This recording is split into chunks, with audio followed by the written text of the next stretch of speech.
Good morning, good afternoon, good evening, whatever time you happen to be watching this. I hope you're having a wonderful day. I want to continue talking about elements of the cause and effect essay, picking up on three or four things from the previous presentations, and hopefully I'll be able to tie them all together. Again, as always, all of the images and quoted text are used for educational purposes. I'm not trying to start an argument with anyone.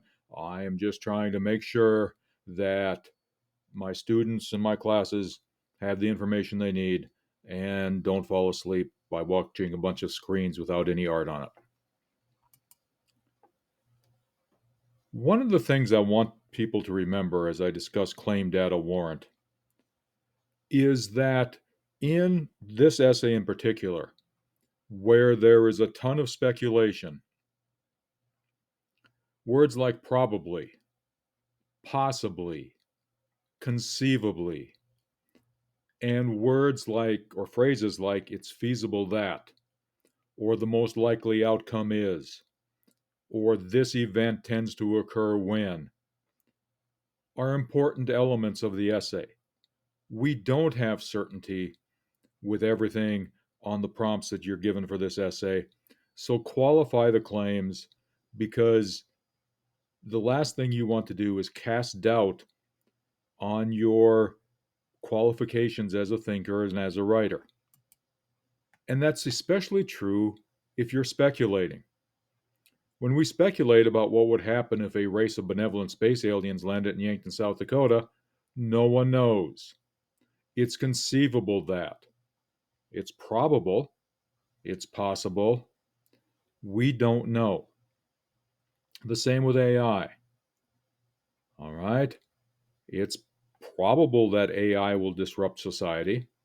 It's possible that AI will affect the next election because it can now generate all sorts of fake images that are impossible to detect. We don't know. And so, again, it's possible, it's conceivable, it's likely, but work on qualifying the claims for the speculation. Next, don't oversimplify. Why do bad things happen to good people?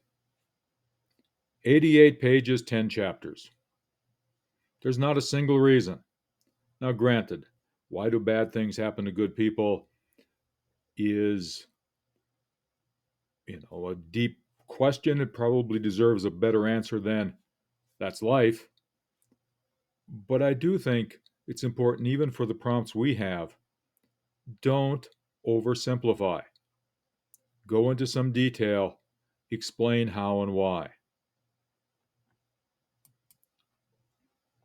Let's run through for an example. Why am I a cat person? When I was a kid, I watched a lot of cat cartoons, including Top Cat, the guy with the purple vest. Obviously, the newspapers had Calvin and Hobbes, and I realized that Hobbes is a tiger, not a cat, but they're feline. He was feline, I'll count him. Garfield was a favorite of mine. Heathcliff was an amazing little character. So perhaps it started when I was very, very young and watched all the cartoons and I read all the stuff in the newspaper. Perhaps it was these two, Tiger and Cinna. They were in the house when I got married. They helped me do a lot of work as I was sitting there working on the laptop, and helped should be in quotation marks, but they seemed to be a fun pair. I enjoyed having them around before they passed on. Perhaps it's Hera. She's the current feline in our household. She seems to do a lot of wonderful things to keep me entertained. She does a good job of chasing laser pointers in the morning before I run off to work, and she does a good job of waking me up at 4:30 because she doesn't know about daylight savings time. I enjoy having Hera around.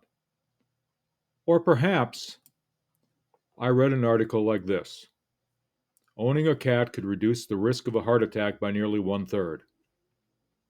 I don't want a heart attack. And perhaps it's a combination of, gee, I liked the cat cartoons. I enjoyed having Tiger and Cinna. I enjoy having Hera, and I don't want a heart attack. It might be all three. It doesn't have to be one.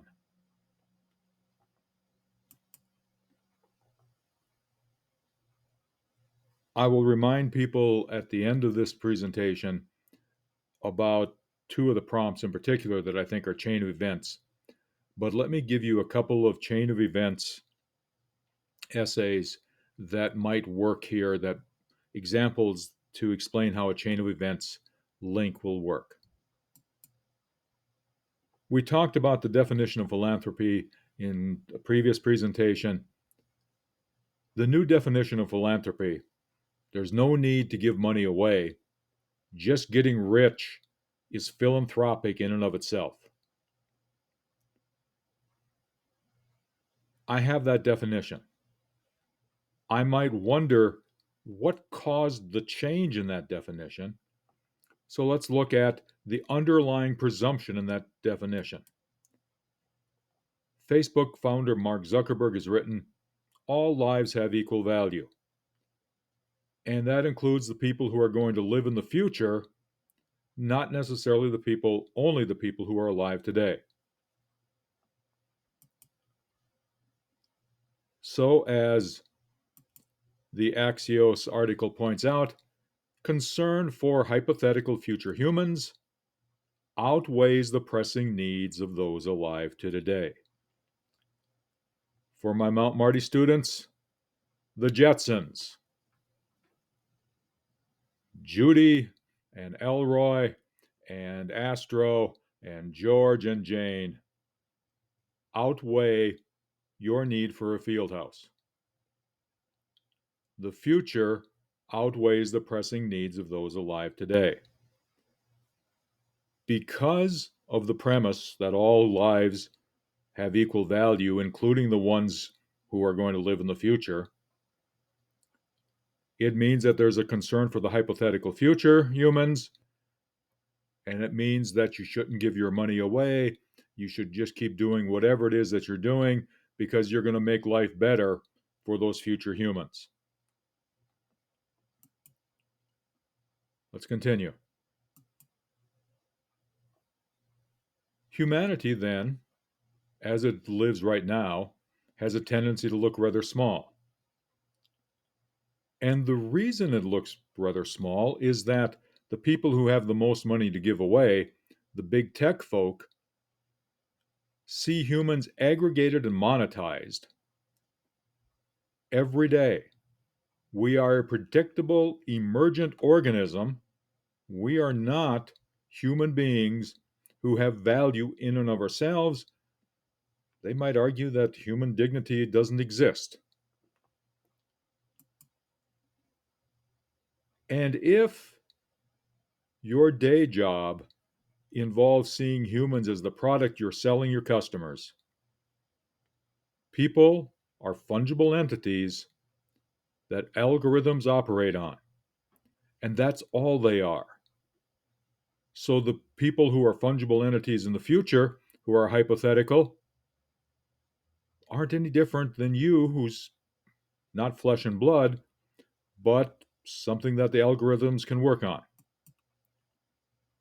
And so you reduce your morals to algebraic equations, and morality, instead of becoming how then should we live, becomes all of this, just put the numbers together and make it work. It's a step-by-step argument trying to show why that definition, that philanthropy is making as much as you can and that's it, why that's wrong. The Axios article is trying to go step by step to show why that's an immoral argument.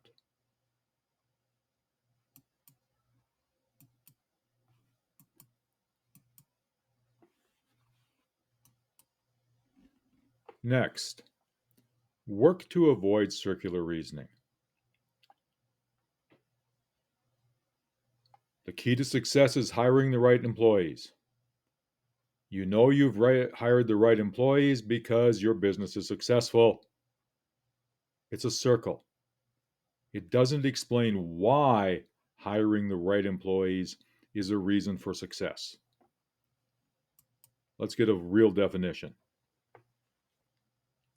Instead of offering evidence, the argument simply repeats the conclusion. You've all, when you were much younger, experienced circular reasoning. It's time you go to bed. Why? Because it's your bedtime. That's it. You repeat the argument, you repeat the conclusion, you never give data and warrant for why the claim or the conclusion is correct. So for this assignment, I think it's important to take a look at people would panic because aliens make people panicky. Aliens make people panicky. People would panic doesn't give you anything else. People like something, so it's popular. That's not a reason why people like something. It's a conclusion that repeats itself. Social media is bad for mental health because it harms mental health. It's repeating the claim. AI will create a dystopia because it will ruin civilization. No civilization, you have a dystopia. You don't get to be Popeye. You don't get to say, I am what I am, and that's all what I am.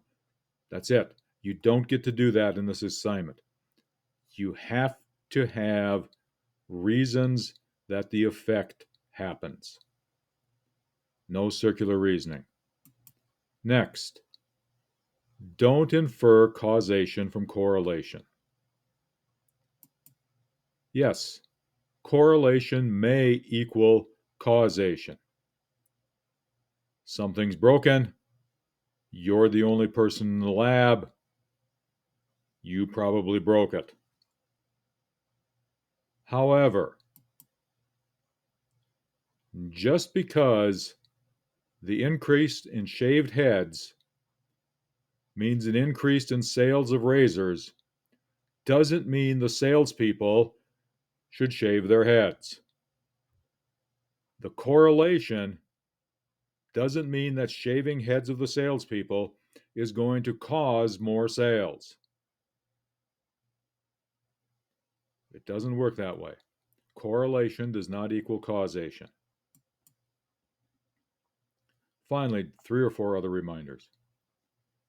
Work as much as possible to have concrete details in your paragraphs, even when we're doing hypotheticals. Remember that the concrete details are going to appeal to sight, taste, smell, touch, hearing. Work to have the concrete details. Next, synonyms are not concrete details. Causes of boredom, tedium and monotony. Tedium and monotony are synonyms for boredom. They're not a cause for boredom. If you run through there's 4 or 5 other statements on here that are synonyms. They're not the causes. Lack of control and autonomy, that's probably a good cause. Lack of self-awareness is probably a good cause. All right? But being tired isn't a good cause. There's just synonyms are not concrete details. Just remember that. Finally, stop and think about what you're doing with this. Are you concentrating on causes or effects? The social media and mental health, you probably need to name the effect, you need to define the effect, and you need to explain how social media caused the effect. Why is the Call of Duty franchise or any other video game franchise popular? You need the causes And again, how did the causes create the popularity? Don't forget the how. The space aliens, you're concentrating on effect, but you're going to have to go through a chain of events with one effect leading to another effect leading to another. And the same with AI. If it's going to create a dystopia, that's the effect. How do we get there? If it's going to create a utopia, that's the effect. How are we going to get there? Remember to have a clear thesis and to focus on the thesis.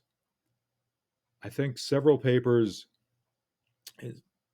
I'll get several papers, especially as we go through the chain of events, where people will get off on tangents. Focus on the thesis. Focus on the thesis. Again, what's the goal? What do you want the reader to get? And how are you going to have the reader get there? I believe that this wraps it up. I hope this was helpful. I hope everyone has a good day and hope to see you all in class the next class period.